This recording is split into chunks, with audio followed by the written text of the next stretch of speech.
Two of my favorite words in the culinary universe are cheese sauce. Whether it is covering a baked potato or slathered on broccoli, the stuff is just delicious.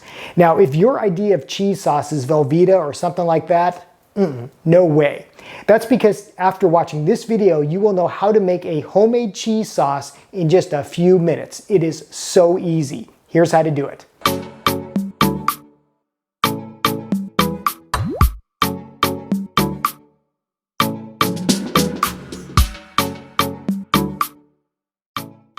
Hey, thanks for tuning into I Want to Cook. My name is Chef Matt, and yes, today we are making a really easy cheese sauce. Here are the ingredients you'll need to do it. We have some butter, some flour, milk, cheese, and then just salt and white pepper. That is it. So for this cheese sauce, I'm using just a mild cheddar. But you know, the beauty of cheese sauce is that you can use just about any cheese you want. You could use Swiss, you could use a blend of like Mexican style cheeses if you wanted something for like a nacho cheese sauce. It's totally up to you. But for this basic cheese sauce, I'm just gonna be using mild cheddar. Now, if you watched my last episode on making roux, this part is gonna look really familiar because that's the first thing we're gonna do is we are going to make a roux. And if you haven't seen that video, you can check that out, or you can just watch as I do it again here. But a roux is simply a thickening agent, and that's what's going to help thicken our sauce. And to make a roux, I'm just going to use 2 tablespoons of butter, and we're just going to melt this, and then we're going to add flour and whisk it in. Now, I'm actually using gluten-free flour because I'm gluten intolerant, but normally you would just use an all-purpose style flour for this. So the first thing we're going to do is just melt our butter.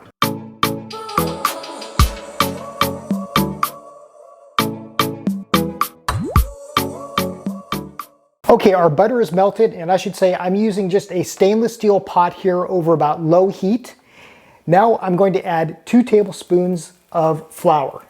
And we're simply going to whisk this in, and this is creating a roux. And we're going to create what's called a blonde or maybe a white roux here. That just means we're going to cook this roux for just a couple minutes, just until it starts to take on kind of a beige color. And you can really smell it too. It starts to smell kind of nutty. That's when you know your roux is ready.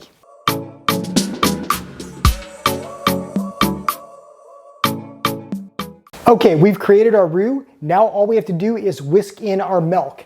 Now I do like to warm my milk for about 30 seconds or so, just to kind of get it a little warmer so it's not totally cold when we put this in. And this is just whole milk that I'm using. So what we're simply going to do is pour our milk in and whisk. And we're just going to whisk this for a couple minutes until the milk starts to reach a simmer. And when it reaches a simmer, something magic happens. That's when that roux we created starts to thicken the milk. And then we get a cream sauce. Now, in classic French cooking, what you're doing is you're creating a bechamel sauce. And a bechamel sauce is known as a mother sauce. And that just means that from bechamel, you can go just about anywhere. Now, in this case, we're going to take bechamel to a cheese sauce, which is also known as a Mornay sauce. So there you go. There's a little bit of French for the day from the Chef Matt Culinary Institute here in Southern California. Okay, I've been whisking for just a couple of minutes, and we have created our sauce. We're just going over low heat, going really careful here, but the sauce is starting to get nice and thick. Now, here's how you know when your sauce is ready to add the cheese.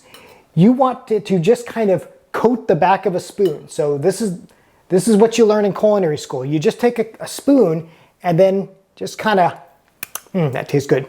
Just draw a line, and when it kind of just coats the back of that spoon and it isn't too runny, that's when you know that your bechamel sauce is ready. So that means we are ready to add the cheese. Now for this, I'm using about 1/3 a cup of the cheddar cheese. So we're just gonna pour this right in and whisk. And that's all you have to do. Just whisk this until the cheese melts. Now, if you like a cheesier sauce, add a little more cheese. If you want a slightly milder sauce, use less cheese. Now, just to finish this off, I'm gonna add a couple more things. I'm gonna add a little bit of salt, and then I'm gonna add a little bit of white pepper. And I like to use white pepper because that way you don't have like black flakes or specks in your sauce. It's nice and just looks a lot better. So just kind of whisk this in until everything is melted, and guess what? We just made cheese sauce. You just made cheese sauce. Let's give this a taste and see how it is. We might need to adjust seasonings. This is just great. It's not too thick, not too thin. Creamy, delicious. I am gonna add just a little more salt to mine and a little more pepper. And I've got a potato that has just been waiting to meet this sauce. I had cooked this baked potato in my Instant Pot, and I also did a video on that of how to make amazing Instant Pot baked potatoes. It's such a time saver. For me, there are few things quite as comforting as just a baked potato slathered in cheese sauce.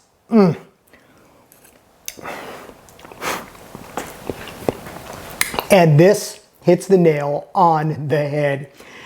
My friends, it is so creamy, it is so delicious, and it's so easy. Now you can make cheese sauce whenever you want. Now I do find it best to serve this immediately. You can refrigerate leftovers and reheat them, but it really is at its best when it's fresh. And again, it's so easy to make that you can whip it up just like that. And this can also easily be doubled or even tripled if you have a large family or group of friends that you want to make this for. Just take the recipe that's in the description and just kind of multiply it as needed. So that is how to make a cheese sauce quickly and easily. What, that take like less than 10 minutes? Friends, I hope you give this a try, experiment, try different things, try different types of cheeses. Let me know what you think. My name is Chef Matt. This is I Want to Cook. Thank you for watching. Thank you for subscribing. If you are new here, welcome to the channel. I wish I could just invite you in and make you a meal, but for now, this is about as close as I can get. So thank you for watching, and until next time, I hope that you want to cook.